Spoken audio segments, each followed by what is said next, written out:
welcome to the channel and thanks for joining me. So today on the Towel of Destiny we've got Tomytronic 3D, and this one is Planet Zeon, one of the less popular ones, or less common ones anyway, and it's in not bad condition overall, to be fair, but it has an issue. So this particular one, it's got its box, it's in tidy clean condition overall, and then below that we've got the instruction document, again more of the same, all the original documentation, and yeah, it looks just a job.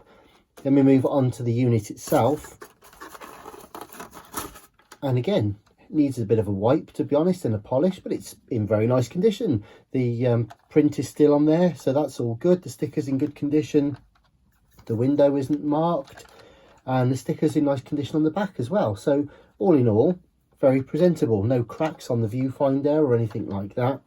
But there is a major issue with it, and that is that the screen is cracked. Now, I'm not actually sure whether or not you'll be able to see anything through there. You might just see it, but that shouldn't be on. In fact, there's no batteries in there at the moment at all.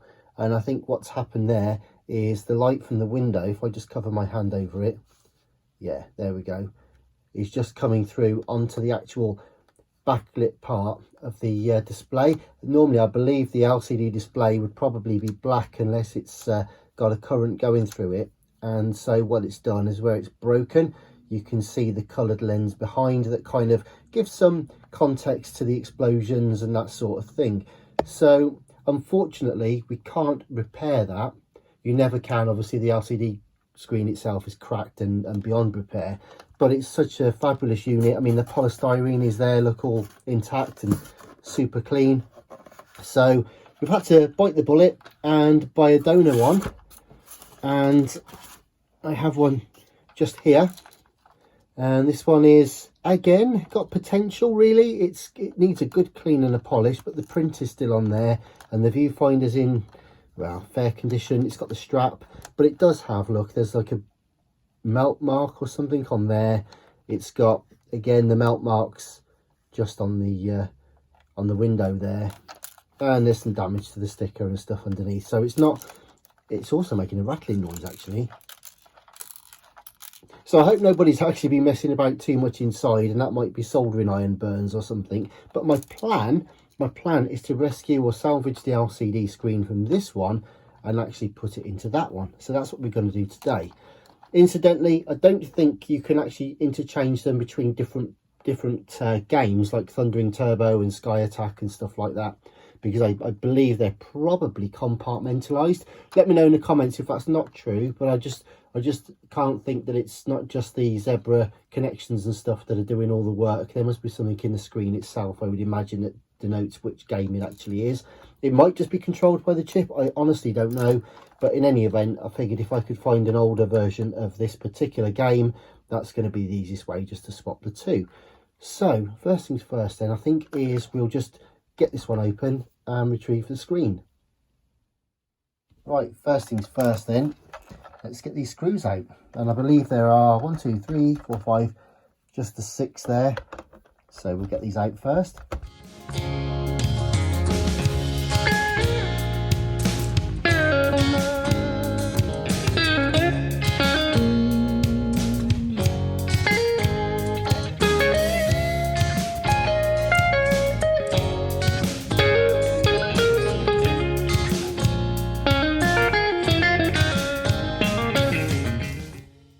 Okay, well, the sun's just come beaming through the window. We're just breaking into spring as I record this. And I'm just going to check in the battery compartment very carefully, just to see. Yes, he's nice and clean in there.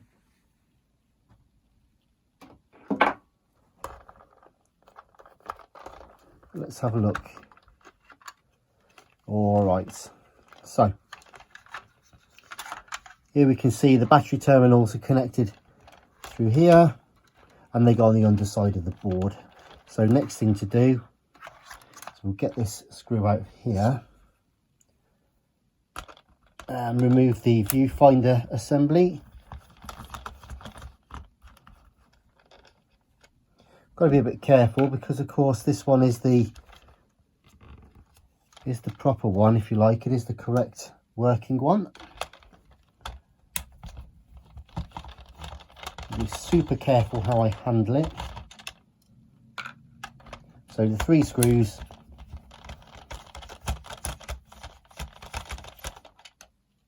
and then we should be able to slide the glasses out and the prism, if that's what it is.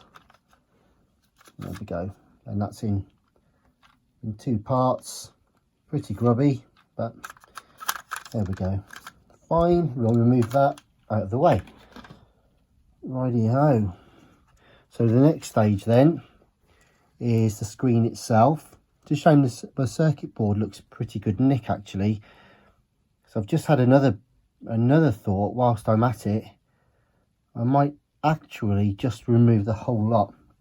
You'll see in a minute, but you can actually take away the screen and everything separately. But I'm thinking it might be just as well to take the entire innards out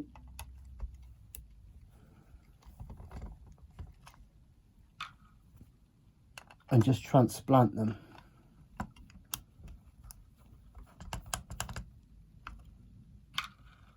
The diodes look good, everything else looks pretty good on here, so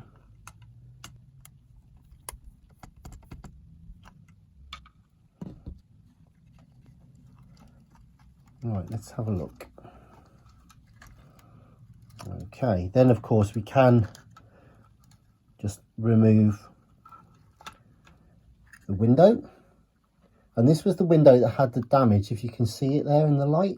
So something hot has gone on there, and there's the back pattern that you can see that gets sort of illuminated behind, and you can see it's in stereo, or the effect of stereo. You've actually got two parts that are the same, except, well, I say the same, they've got very different perspectives. So you'd have a left eye and a right eye.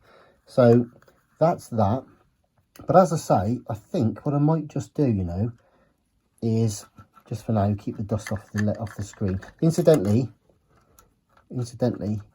you can see the pads there. We'll lift those off. Look, I can lift them off now actually. We'll clean the carbon pads, clean off the touch pads underneath and all that sort of stuff. Right, let's just have a bit of a tidy up. Okay, I've just killed some of that sunlight. It's a shame to block it out, but it plays havoc with the recording. So I'm just going to move all of that to one side and basically do exactly the same on this one that's got the broken LCD but the good case. So let me just go ahead with that and I'll be back in a moment.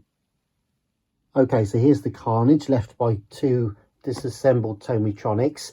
Now the original plan, as you know, was just to swap out the circuit board from this one and this one, and I've had a look at it and it's not the end of the world. Basically you've got the speaker to disconnect, you've also got the battery terminals to desolder, so that's going to be 4 to disassemble on each one plus reassembly. Not so bad in its own right, but if you notice on the speaker, let me just try and come in here, it's actually snapped into place and it looks like it could be quite tricky. Let me just get the camera in. Looks like it may well unclip or unpop, but there could be some damage to the case if we do that. And then I realised that actually if you look at the cables, they're actually melted in place. You will never get these out. They're kind of a one fit kind of during assembly. They're heated into place. So like on there, you'll never get those cables out of there without snapping off those connectors anyway. Now you might be able to desolder them potentially and try and thread them back through and everything else. It just seems like way too much work.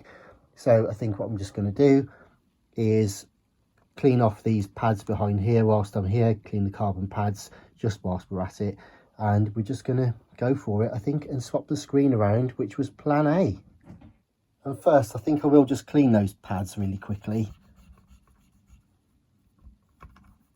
They will never have been done. You can see possibly the stuff coming off of there. So I'm just going to clean the carbon pads as well, just gently, and the same for this side. A gentle clean certainly won't do them any harm. So that's That's those. There we go. So the next job then is literally to do the screen. So I've got to make sure I've got the orientation for everything right. So there's the window. I'm just going to make sure that the other one is orientated correctly. That's it. Not that I need that other one just yet, but when you've got two things like this going on, it's quite nice to make sure you know exactly what's what. Incidentally, you can actually now see the glass break. Can you see that? So you can see this whole mess that's happened in the screen. So that's not ideal, far from it. So we're going to get this screen out, bearing in mind of course now that everything we do on this one, this is the one we're trying to keep, so we've got to be super careful. And so there's your polarizer, which is that way. Right, so the good window is that way. Then the polarizer, like so. Then the screen, which should, a little bit of IPA down there, should disturb those contacts, I think.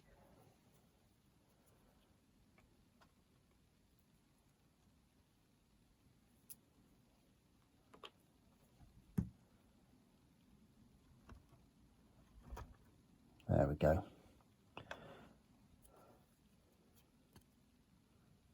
Okay, so that's the one for the bottom. You've got to be so careful with all of these now to make sure they're the right way. You can still see where that's gone. I don't know if it's broken. Ah, no, that answers our question actually. Earlier on we said about the LCD being segmented. You can in certain, I can anyway, in this light, I can actually see the gameplay on that. I don't know if you'll see it, to be honest, but I can definitely see the scores and the track and the ships coming through. I can see all sorts of stuff on that. So, right, anyway, that's that one. So we're going to clean these zebra tracks real quick. Okay. Right, it's proper hairy now.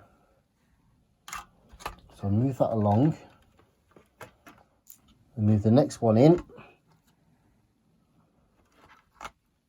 Now, you see that? I want to try and get that bottom polarized one out if I can. Like so. Just so it's in the right place. I've just actually moved that off camera. I just put that straight onto the other one. Right, this is our good screen now. So I absolutely cannot afford to mess this up. Famous last words. And the merest drop of IPA.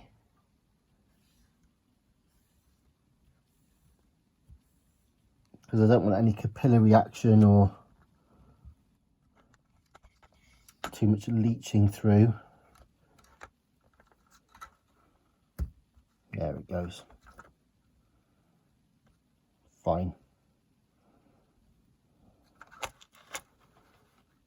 I'm going to put that one out of the way real gently for a minute.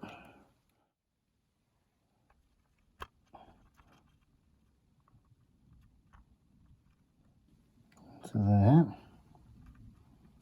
Good, I've done the right thing here. Then the top one.